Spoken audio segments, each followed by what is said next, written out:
follow ya. Gambar ya. Ada lagi, Pak. Ya, ada.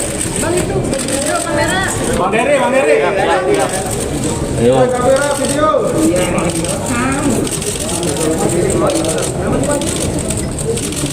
Oke, clear. Pak, sambil jalan dulu, Pak. Bapak sambil jalan.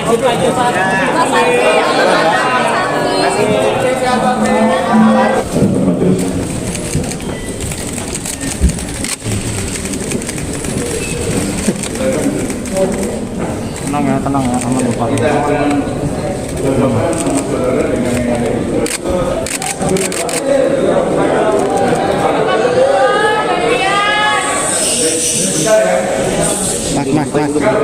Mas, ini mas. Belum ada. Bisa ada. Kita jaga persidangan ini berjalan dengan tenang. Nama siapa? Lahir di mana? Di mana Makassar. Tanggal lahir 30 November 1995.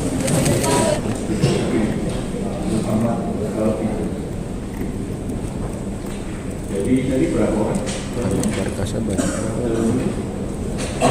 Ada 21, 3 ya? Tidak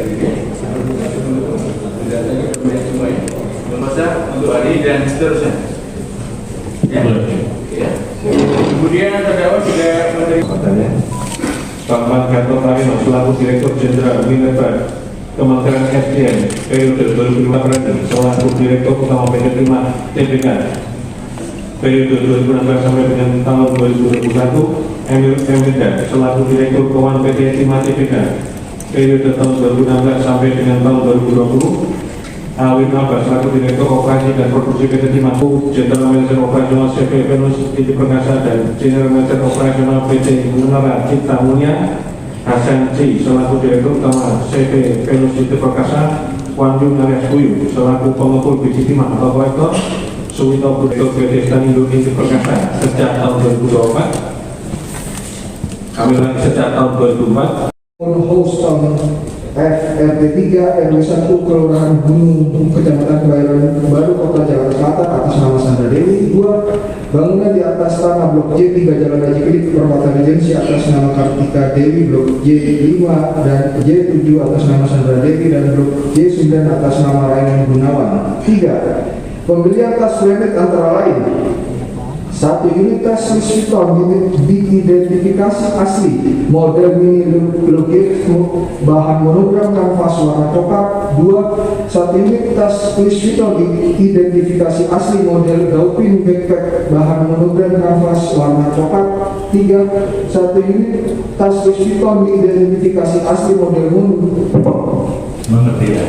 Jadi ada surat dakwaan penuntut umum, terdakwa berhak mengajukan ini tadi ya. Dengan penasihatnya, silakan sekarang berkonsultasi dengan. Terima kasih.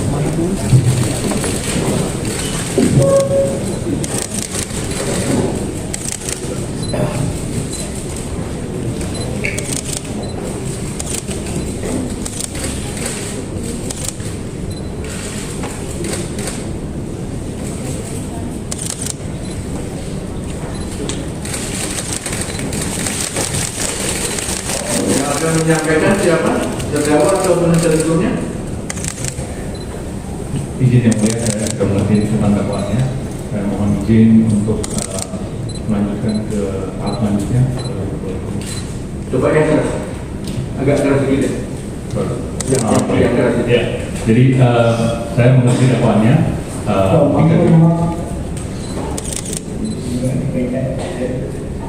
Enggak ada suara dari luar. Lanjutnya, terfokus. Siap. Saya ulang lagi yang mulia. Saya mengerti tentang dakwaannya dan saya mohon izin untuk melanjutkan ke tahap selanjutnya kalau diperbolehkan. Tahap pembuktian. Tidak mengajukan eksepsi. Iya, tidak mengajukan eksepsi. Itu ya. Oke ya. Tidak mengajukan eksepsi berarti dilanjutkan dengan pembuktian dari penuntut umum. Saya tanyakan ke penuntut umum ada berapa saksi di persidangan? Total saksi 168 ya. 168 depan ya. Jadi nanti tidak harus dihadirkan ya. Coba nanti di ya. Yang sama keterangannya. Enggak usah dihadirkan ya.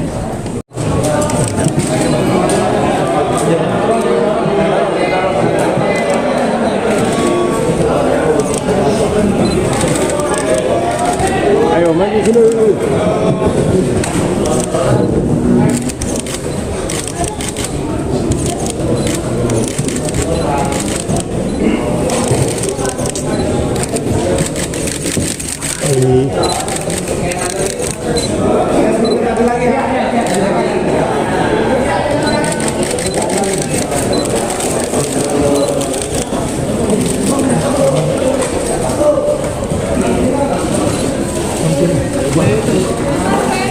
Bang.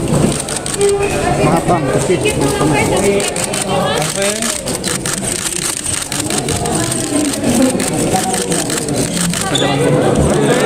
Ada, jalan ya. Jangan dorong. Jangan dorong nih. Jangan dorong nih. Kita samanya bang. Buka, ayo buka. Jangan jalan.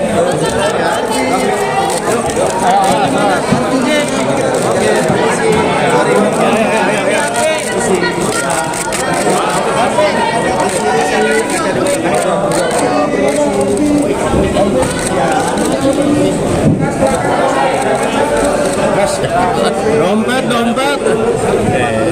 Hari ini telah didakwakan, telah kami bacakan, penuntutan umum telah membacakan dakwaan bersama terdakwa Harvey Muiz. Yang bersangkutan adalah didakwa dengan pasal primer, yaitu pasal 2 Undang-Undang Tipikor. Undang-Undang Tipikor, subsidiar pasal 3 Undang-Undang Tipikor, kemudian juga kami kumulatifkan dengan dakwaan TPPU pasal 3 Undang-Undang TPPU dan pasal 4 Undang-Undang subsidiarnya pasal 4 Undang-Undang tadi dalam persidangan yang bersangkutan tidak menggunakan haknya untuk menyampaikan eksepsi atau tanggapan atas surat dakwaan, namun yang bersangkutan terdakwa melalui Pak juga mengajukan akan langsung mengikuti proses persidangan berikutnya, yaitu pemeriksaan saksi-saksi ataupun pembuktian. Nah, tadi Majelis Hakim menyampaikan kepada kami beberapa waktu yang akan direncanakan agendanya pemeriksaan saksi-saksi adalah seminggu 2 kali, Senin dan Kamis. Maka untuk agenda berikutnya akan dilakukan pemeriksaan persidangan itu pada tanggal 22 Agustus, yaitu Kamis depan. Demikian. Siapa saja Pak? Saksi mungkin belum bisa kami sampaikan saat ini. Tentu kami akan melakukan diskusi dulu dengan tim siapa saja yang akan kita sampaikan kita tunggu. Pak, kenapa tadi Pak pas tersangkanya? Oke. Dan kemudian kan ini beberapa sudah di sidang. Nah, terkait dengan nama-nama yang lain itu terkait kejadiannya seperti apa? Ya, selanjutnya mungkin akan segera beberapa juga sudah kami limpahkan. Tentunya kami menunggu penetapan sidang untuk tersangka berikutnya dan juga melimpahkan untuk tersangka berikutnya. Terima kasih. Kami usahakan cepat. Pak, soal penjagaan yang cukup ketat hari ini dibanding persidangan 3 terdakwa sebelumnya, alasannya apa? Kamera. Tentu kami ini yang merupakan kamera Pak. Ini dari pihak penjagaan tentunya kita melihat animo dari masyarakat juga, banyaknya masyarakat itu penjagaan tentu koordinasi hasil proses kami dengan pihak pengadilan. Kemarin juga ada keluhan dari kuasa hukum terdakwa sebelumnya bahwa menilai persidangan bagi Harvey Muiz ini agak lambat dibanding terdakwa yang lain, padahal Harvey Muiz disebut salah satu pelaku utama dibanding pelaku peserta. Kamera Pak. Menurut kuasa hukum terdakwa yang lain. Jangan lupa Pak ya. Baru disidangkan sekarang. Oh, ya ini karena banyaknya, karena cukup banyaklah perkara ini terdakwanya, tentu kami perlu waktu lah untuk proses pemeriksaannya, bahkan penetapan tersangka dan proses penyidikannya kan juga tidak bareng, maka kami pun juga perlu waktu untuk menyusun dakwaan dan proses pelimpahannya yang tentu tidak bisa secara serentak. Ancaman pidana sesuai dengan di Undang-Undang Tipikor pasal 26 pasal 3 ancamannya seumur hidup sesuai dengan ketentuan. Mungkin itu. Ya masih akan kita khususkan. Oh kita pembuktian Tipikor yang terlebih dahulu. Baik. Paralel atau bagaimana? Ya, terdakwa ini didakwa dengan dakwaan kumulatif, yaitu dakwaan Tipikor dan dakwaan TPPU. Tentunya pembuktiannya kita membuktikan baik dakwaan kami Tipikor dan juga TPPU dalam satu rangkaian proses persidangan dari mulai dakwaan sampai nanti penuntutan. Dan nanti proses pembuktiannya dengan sedemikian banyak saksi tentu tidak bisa bersama-sama. Ya, jadwalnya tadi majelis hakim menyampaikan akan dijadwalkan selalu 2 kali, tapi nanti kita ikuti prosesnya. Baik, Pak, demikian. Pak, kenapa tadi kuasa hukum menolak pas JPU membacakan tas brandednya Sandra Dewi, Pak? Ada penolakan dari kuasa hukum untuk nggak dibacakan? Ya, saya itu mungkin ditanyakan ke penasihat hukum ya. Baik, mungkin itu. Terima kasih.